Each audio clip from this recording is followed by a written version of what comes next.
Hi, I'm Kristen Goodwin. On this episode of the Fox News Rundown, research centers and pharmaceutical makers are rushing to deliver a safe and effective COVID-19 vaccine. But is the fight to end the pandemic getting tangled up in partisan politics? Health and Human Services Secretary Alex Azar responds to concerns over President Trump's refusal to share coronavirus data with President-elect Joe Biden's transition team, and discusses how the Trump administration plans to distribute 40 million vaccines by the end of December. And folks across the nation are celebrating or speaking out against election results. Arnon Mishkin, director of the Fox News Decision Desk, weighs in on the 2020 outcome and what he says Republicans and Democrats should be focusing on if they want to pick up those key Senate seats in Georgia. Plus commentary from Jimmy Fela, host of Fox Across America. The Fox News Rundown is a daily news podcast where we take a deeper look at the stories important to you. You can subscribe on your favorite podcast player by going to foxnewspodcasts.com. I'm Tom Shalhoub. I'm Liz Peek. I'm Charles Payne, and this is the Fox News Rundown. Wednesday, November 18th, 2020. I'm Jessica Rosenthal. As COVID cases surge, the president-elect says his team needs to coordinate with President Trump's team on the virus, or more people will die. But the president's staff insists, regardless of coordination, they're already producing vaccines. We hope we'll have as many as 40 million by the end of December that we could begin using across both vaccine programs. I'm Dave Anthony. The way the election ended up is exactly how never-Trumpers wanted it. More Republicans in the House, him out of the White House. If Trump had been able to get the votes of everyone who voted for a Republican congressperson, he would have carried Arizona, Wisconsin, Georgia, and Pennsylvania. So he would have been reelected to a second term, no doubt. And I'm Jimmy Fela. I've got the final word on the Fox News Rundown. It's a mixed bag right now when it comes to the virus. Vaccines are being produced, but governors are implementing new restrictions as the number of COVID cases spike around the country, just in time for flu season. And some of the restrictions are different than the ones we saw in the earlier days of the pandemic.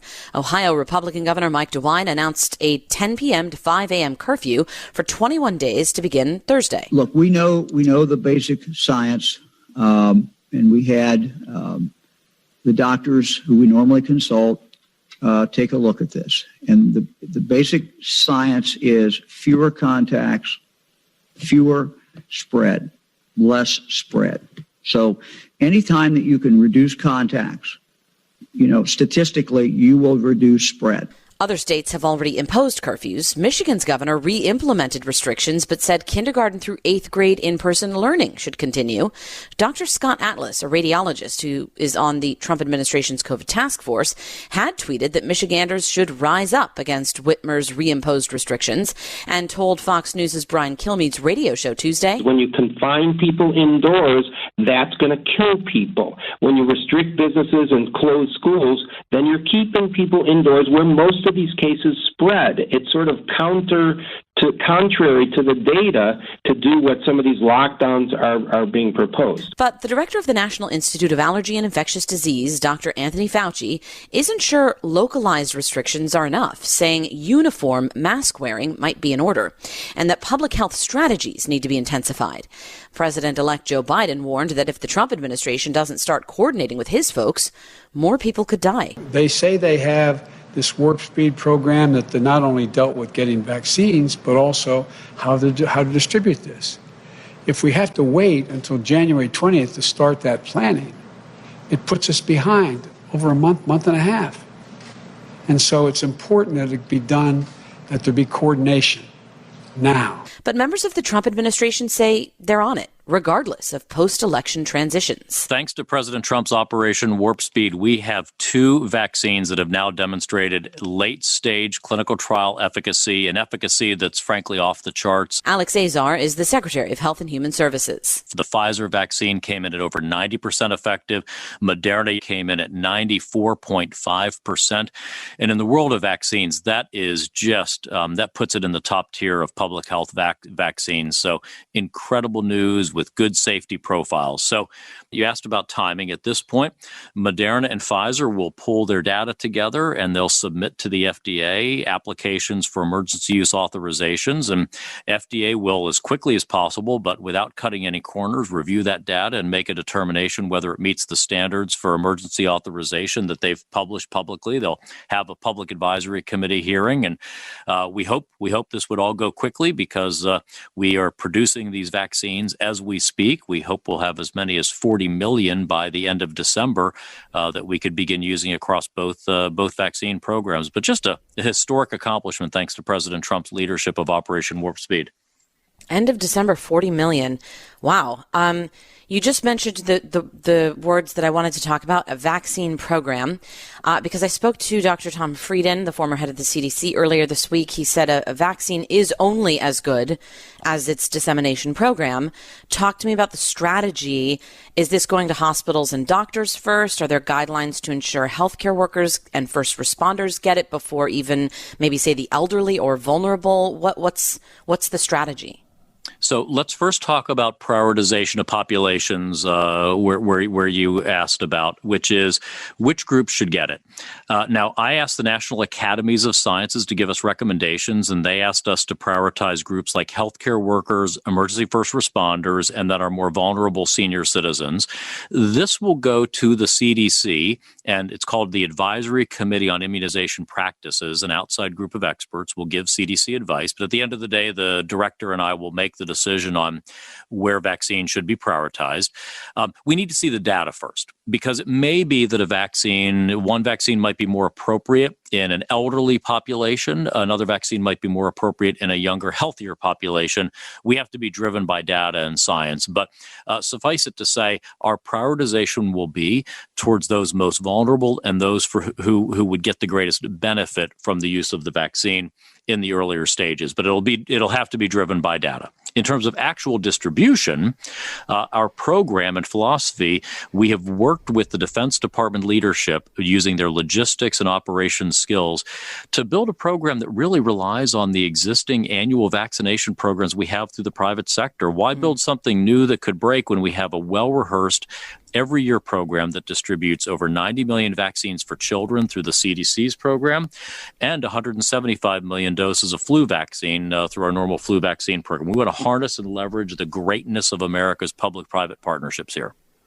I was going to say we already have flu dissemination. So does that mean we can expect a lot of doctors' offices, pharmacies, hospitals to be the first recipients?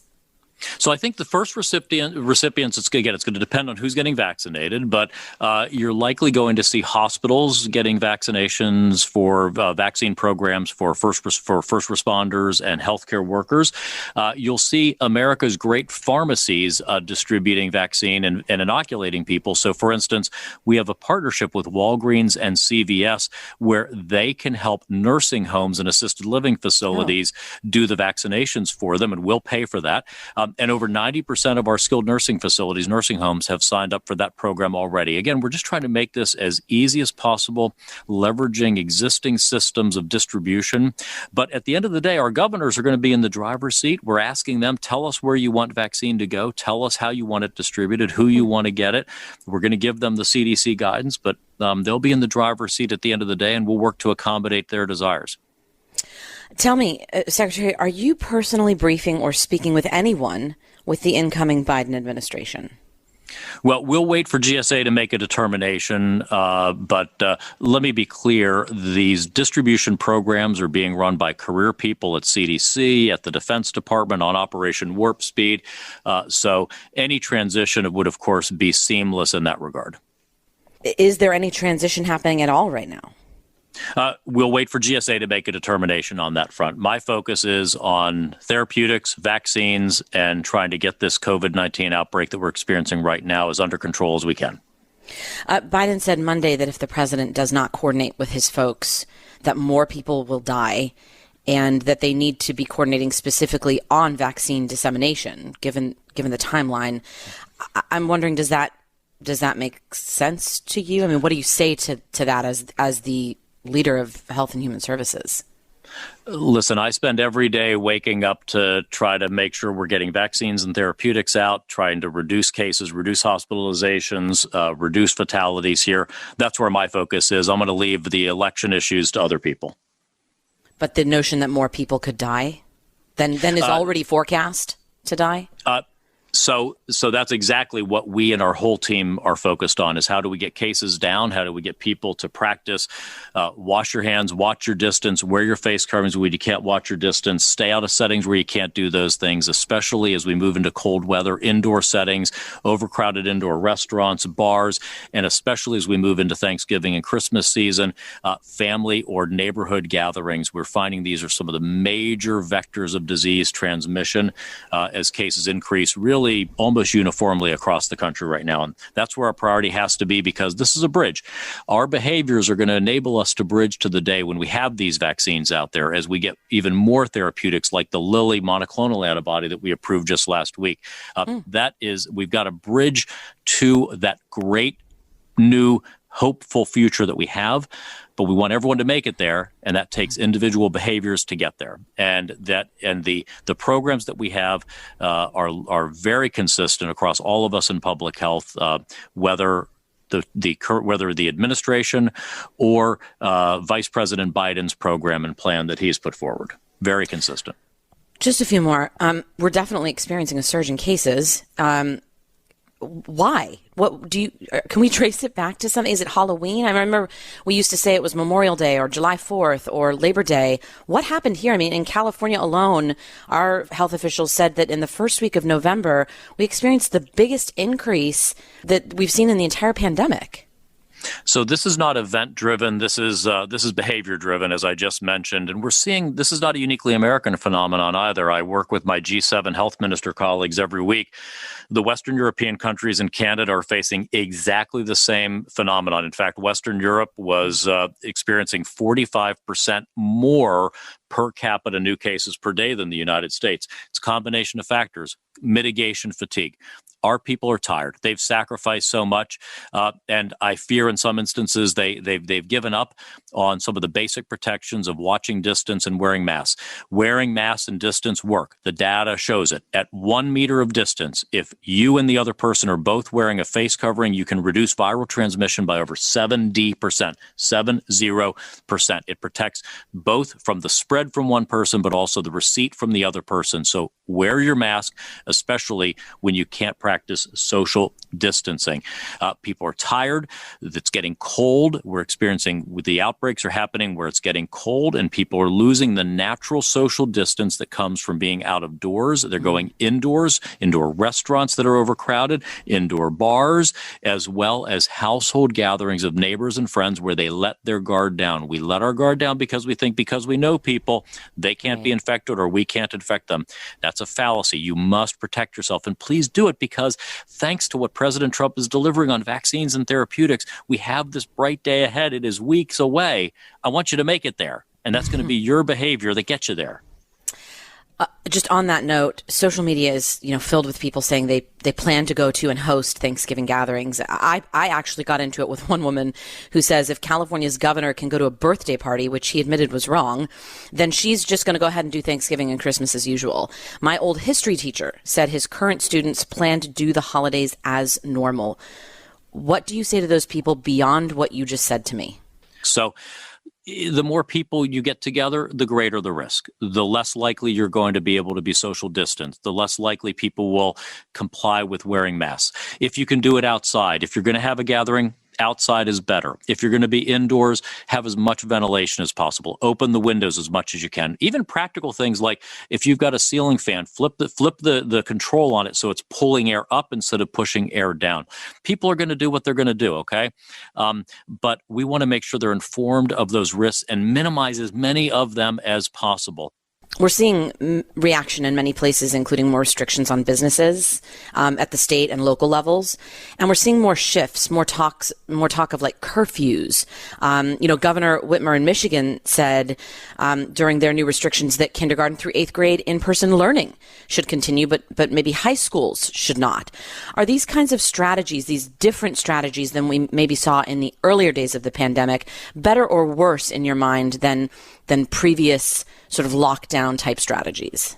Well, we now have 10 months of data and experience, not just in the United States, but across our peer Western European and Canadian colleagues to know what works, what doesn't work. All of our interventions should be guided by science, data, and evidence. For instance, our schools, K through 12 and universities, these are simply not proven to be major vectors of disease transmission. In Europe, they're keeping their schools open even as their cases explode more than the United States because they put a priority on it. They know the health issues from keeping kids at home, and they know that in institutional settings like that, they're able to actually practice appropriate mitigation tactics to keep the kids safe and stop from transmission. Secretary Azar, thank you so much for your time. Thank you, Jessica. Appreciate the chance to be with you.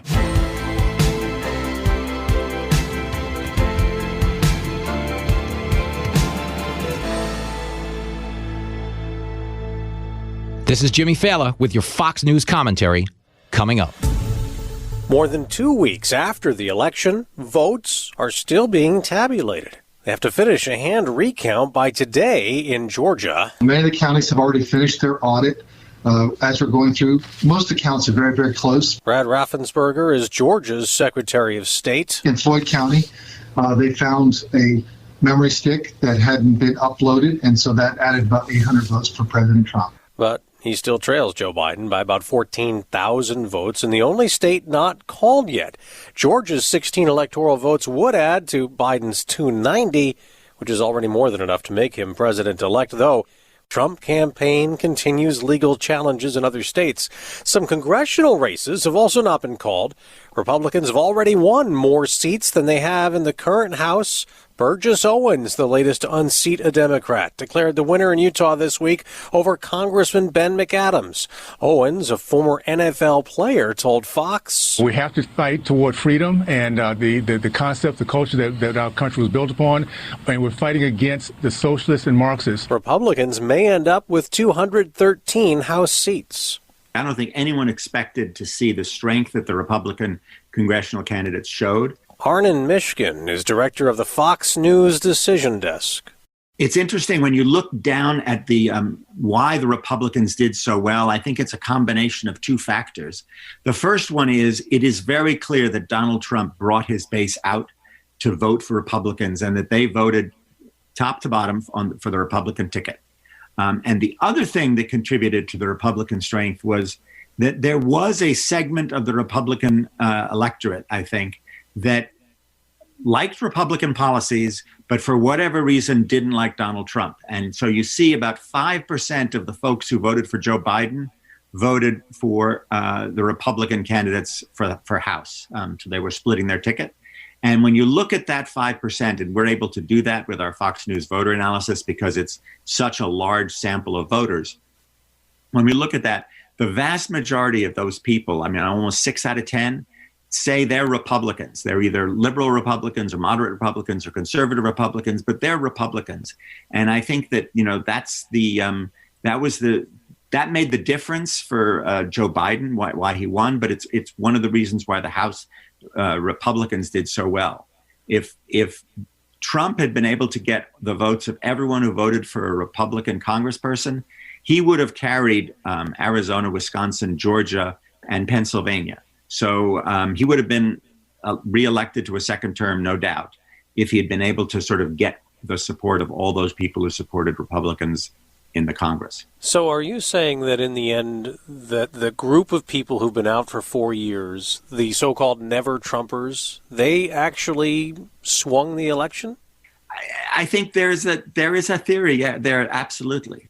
Okay, now let's go to the other side of the coin, though. There have been a lot of people talking about, since the election, that one of the reasons that Democrats didn't do as well in House races is because there was such of a focus on policies that were too progressive to maybe a moderate Democrat. Have you seen that as well? And those districts that everyone thought were sort of 50-50 House districts, they all went Republican. And those are districts where sort of folks are, solidly moderate, if you will. They are, these are suburban districts. These are people who are voters who are willing to look at both parties. They are not solid Democrats or solid Republicans. And yeah, they voted Republican this time. And I believe if you look at the data, these are people who thought that the Democrats represented too left-wing or too progressive a position, or wanted in some way a check on Democratic policies that they feared a President Biden could pursue. Every party is a coalition of sorts. And for whatever reason, the challenge for the Democrats is that their coalition consists of people who support things such as Medicare for all or defund the police or other things that other parts of that coalition find anathema. The battle for control of the Senate comes down to Georgia. There are 2 seats up for grabs in January 5th runoffs. Democrats John Ossoff and Raphael Warnock are trying to unseat Senators David Perdue and Kelly Loeffler. If they do, the Senate would be 50-50, with the Vice President Harris able to break ties in Democrats' favor. If at least one of the Republican senators win, Mitch McConnell remains Senate Majority Leader, and control of Congress would be divided. If I'm a betting person, I'm more likely to bet that the Republicans will win at least one of those seats and therefore control the Senate. And the reason it's a question mark this year is threefold.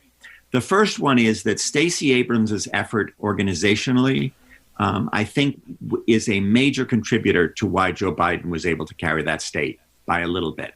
And now I know there's some analysis that says the black share of the electorate actually went down because the turnout amongst whites was so high.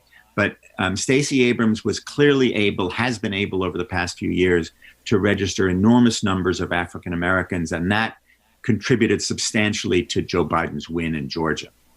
The second thing, if you look at the vote, why was it so close? Donald Trump was able to bring out a lot of vote for himself and for Republicans down ballot in Georgia. The key question in January is, assuming that the Electoral College will have certified Joe Biden as the president-elect by that point, will he be able to, and how solidly will he be campaigning to try to bring out his people in support of those 2 Republican candidates for Senate?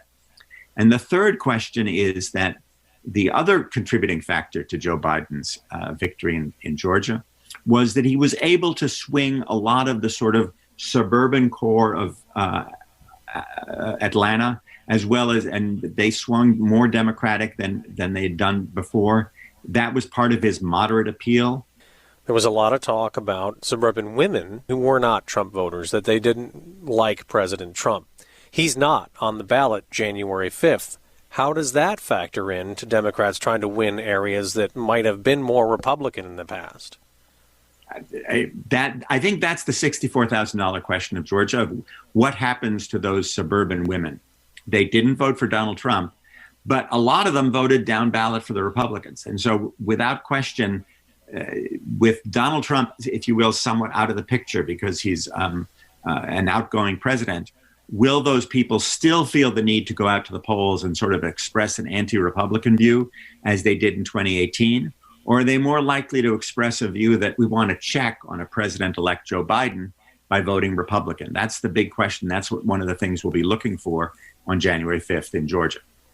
I assume there's going to be a ton of money poured into this race. We saw that a lot. Democrats spent a ton of money on Senate races they didn't win across the country. The bonfire of money that the Democrats spent to try to win back the Senate, and they wound up winning netting only one seat in the Senate, is truly astonishing. And it does seem that in some of those states, that money may have backfired for 2 reasons. One, because people are offended by sort of out-of-state money in many states. This is what I think happened in Maine. I think it's what happened in Iowa. It's why Susan Collins and Joni Ernst, who were thought to be highly vulnerable, wound up winning quite comfortably. The second thing is that people don't like government to do too much. Most people, the fringes on both sides like government to make all sorts of changes and all sorts of stuff, either right or left. But people in the middle like government to move slowly, not do too much, don't bother me. And I think that the message the Republicans are going to carry, which is we want to be a check on a President Biden, could be very effective. Let's back up. November 3rd, a very long night for you and for a lot of us watching, trying to figure out who the next president is going to be. It was a very different night. I mean, you had President Trump leading in states that people thought he was maybe going to lose and that he maybe ultimately did lose. So it had to be a very hard night for you.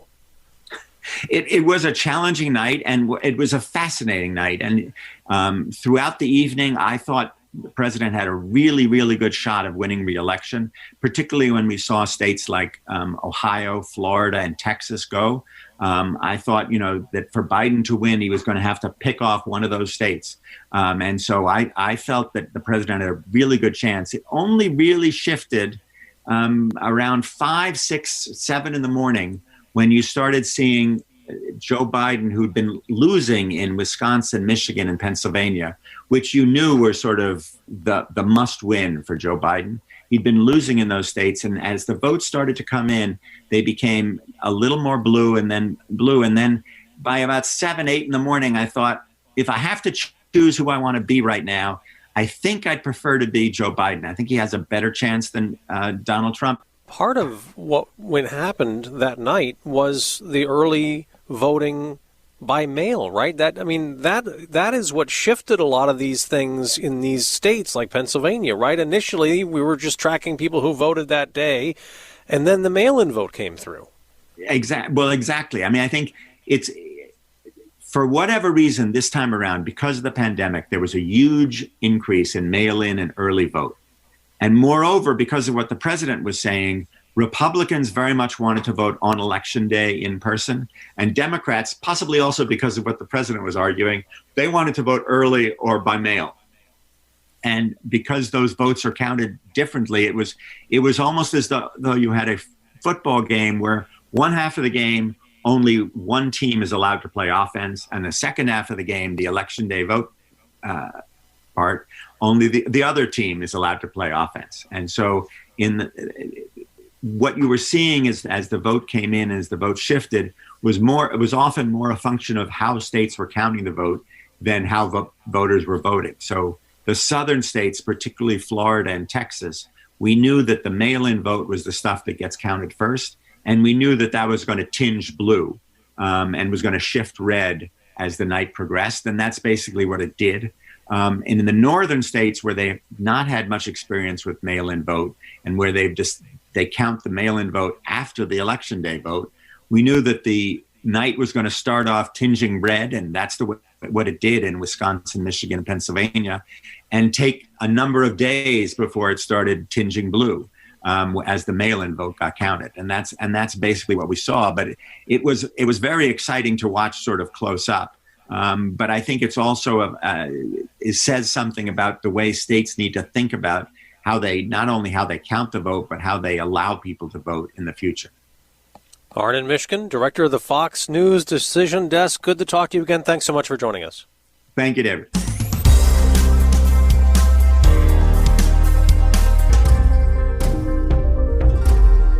From the Fox News Podcasts Network. Subscribe and listen to the Trey Gowdy Podcast. Former federal prosecutor and 4-term U.S. Congressman from South Carolina brings you a one-of-a-kind podcast. Subscribe and listen now by going to foxnewspodcasts.com. It's time for your Fox News commentary. Jimmy Fallon. What's on your mind? So Joe Biden's coronavirus advisors are floating the idea of a 4 to 6 week national lockdown. The crazy part is I've got a ton of Democrat friends who are mad about it. Folks, don't complain about not being allowed out of your house if you voted for a guy who wouldn't leave his. Seriously, there were more Elvis sightings than Biden sightings during the campaign. But as far as the lockdowns, dopey proposals like this are why I trust Hunter Biden to pick up my laptop more than I trust Joe Biden to pick up our economy. Lockdowns sound compassionate, but trapping people at home leads to higher rates of alcoholism, drug abuse, domestic abuse, and suicide. And I'm not trying to downplay the virus, but crushing the economy isn't good for anybody's economic health either. So I say, open it all up. The truth is, people have always been willing to take risks to go shopping this time of year. And if you don't believe me, you've never been to a Black Friday sale. Might as well call it Black and Blue Friday. Fortunately, this won't be Joe Biden's call to make until Donald Trump leaves office. And the way things are going, that might not happen until Easter, at which point we might all have the vaccine. Be sure to check out Fox Across America weekdays from noon to 3 with me, Jimmy Fallon, at foxnewsradio.com. You've been listening to the Fox News Rundown. Stay up to date by subscribing to this podcast at foxnewspodcasts.com. And for up-to-the-minute news, go to foxnews.com. It's the Perino and Steyerwalt I'll Tell You What podcast. Dana Perino of The Five and Fox News political editor Chris Steyerwalt dissect the ins and outs of national politics. Subscribe and listen now by going to foxnewspodcasts.com. Love Fox News? Click the subscribe button to get more of the news and opinion you trust. And click the Fox News Rundown playlist for the latest episodes.